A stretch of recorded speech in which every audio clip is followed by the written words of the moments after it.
Let me go to Greg out of Florida. 888-775-3773. Greg, welcome to the show. You're on the air. Hey, what's up this morning, Jesse? How you doing, sir? All is well, Greg. How are you? I'm doing good, sir. Good. I was driving to work this morning. My ego died a little bit more. It was painful, but And why? How you know it died? well, I know it was. I don't mean it completely died. I'm just saying I could feel it dying because it wanted me to react to something that happened negative. Oh, okay. And I didn't want what happened to happen, but it did. So, you just sit in those moments because I'm used to overreacting over that. I get mad and blame myself and curse and act a fool. And I didn't do that. I mean, I could feel the pain inside of me because I could feel that spirit wanting to get me frustrated and angry, mad and to lash out. But, to sit there still that takes a lot of discipline, it seems like.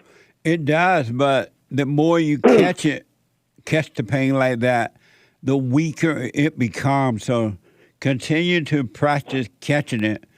And it's the light that allows you to see it, and the light is destroying the darkness, and it is going to getting weaker and weaker until it disappears.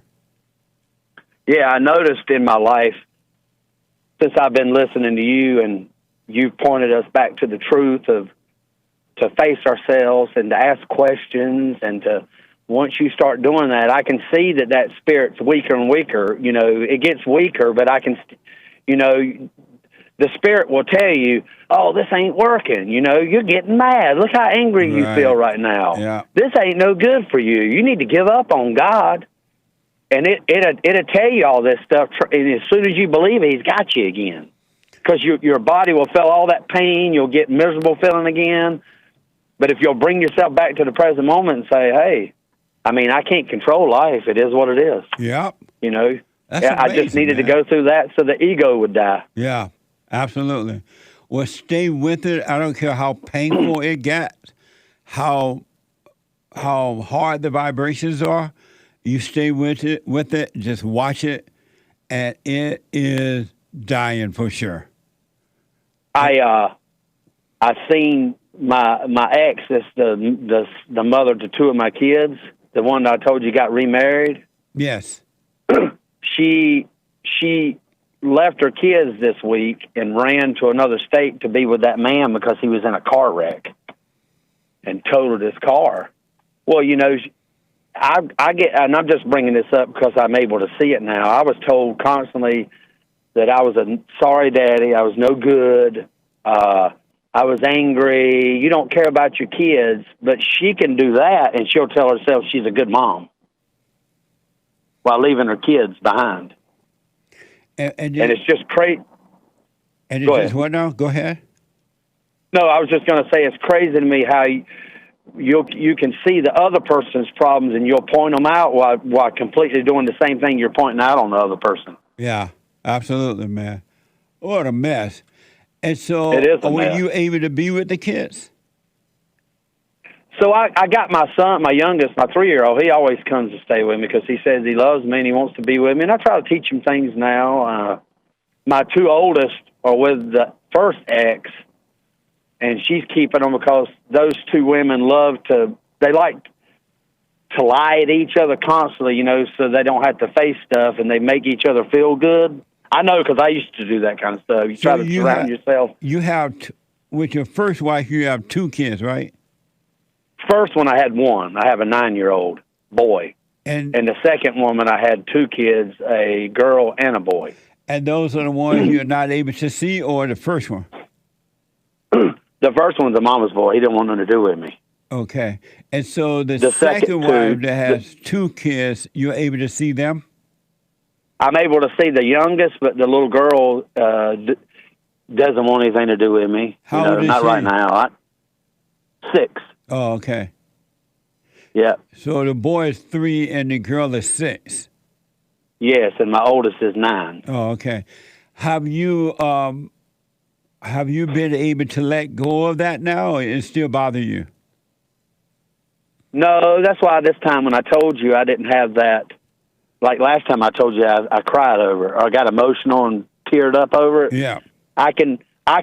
The more I face it and the more I can see there's nothing I can do about it, you still once in a while have that body pain. You'll feel your eyes maybe water. You don't cry, but you'll feel your eyes water up, and you'll get emotional about it.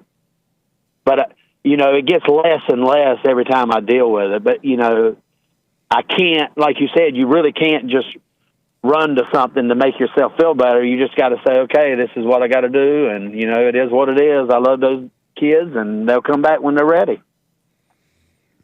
Yeah.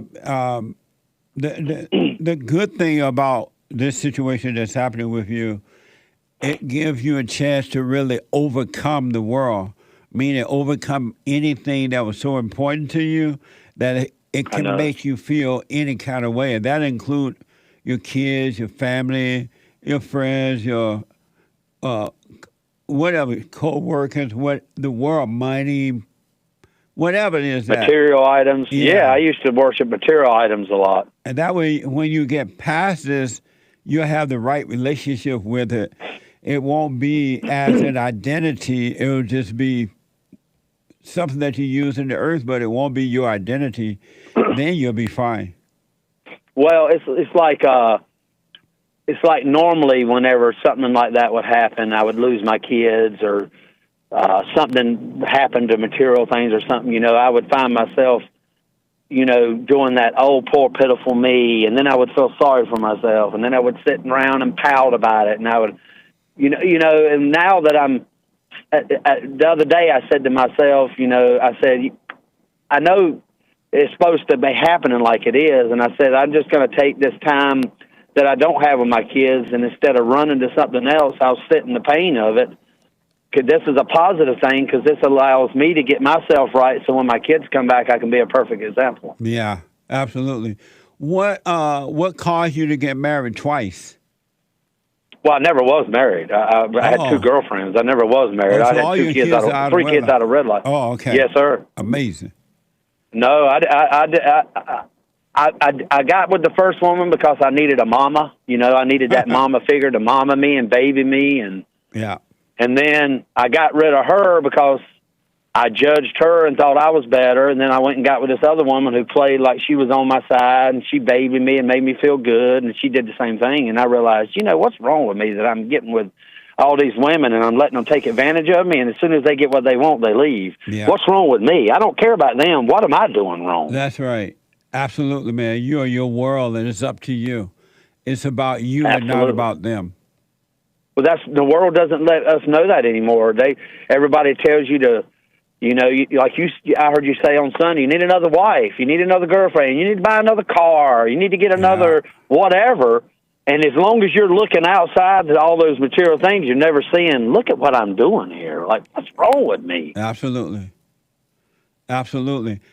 Keep your eyes on yourself, man, and life will become amazing. It's not about truly believe that. It's about you.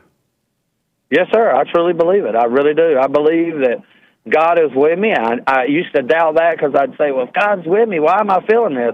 But I know now that he's with me because he's allowing me to feel it and see what's driving me. Yeah, that you may overcome the world. Are you doing the silent prayer every morning and night? Yes, sir. Nice. I do it every single minute, every night. Sometimes I drive from different counties in the state I'm in. I run my own business, and in those times, I don't close my eyes, of course, but I drive down the road and I'm looking in front of me, and I just watch how crazy people are acting, flipping each other off and blowing the horn and cussing each other out. And I'm saying, man, this world is sick. The world gone crazy. It sure has. Grandpa tell me about the good old days. Have you noticed that life is getting worse and worse, Jesse? Like, you buy something. Now, you used to buy air conditioners back when y'all were young, like my parents did. My parents are your age. And we had an air conditioner that lasts 30 years. Now you get 5-6 years out of them, they're trash. Your refrigerator's no good for 2 or 3 years. Yeah, man. You buy a phone, it's good for a year or two, and it's garbage. You can pay 5 times as much for it. Yes, everything is just, we now live in a junk country.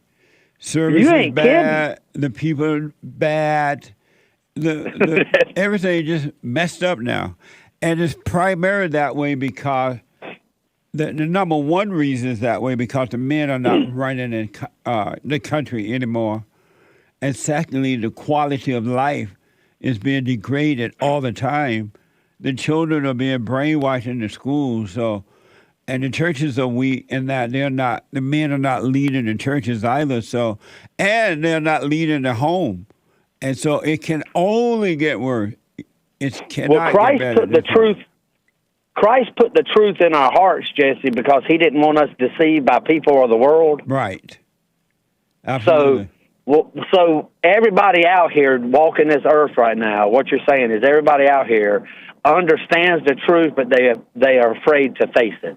Well, every human being know the truth, but most don't remember that they know the truth. They are falling for the lie. And when you fall for the lie, it's hard to remember that you know the truth unless you want the truth, and then you start to remember. God will cause you to start to remember. But the truth is in everyone that wants it. Well, that's why I wonder all the time, Jesse, like I would say, why did God choose me to wake up? I always knew the truth, like you said. Like I knew what I was doing was wrong, but I didn't know how to fix it. Yeah. And I knew that there was, but I was never afraid of it. I would always say, what's wrong with me? And then I found your video one day, and when you started speaking about this stuff, some of it hurt my feelings to begin with, but I'm like, what? This man's telling me the truth here. Like, what's wrong? Yeah. Well, stay with it, man. Stay with it, stay with it, stay with it. It only gets better. Cool deal, Jesse. Thanks for taking my call today, brother. You have a wonderful day. All right, buddy. You too.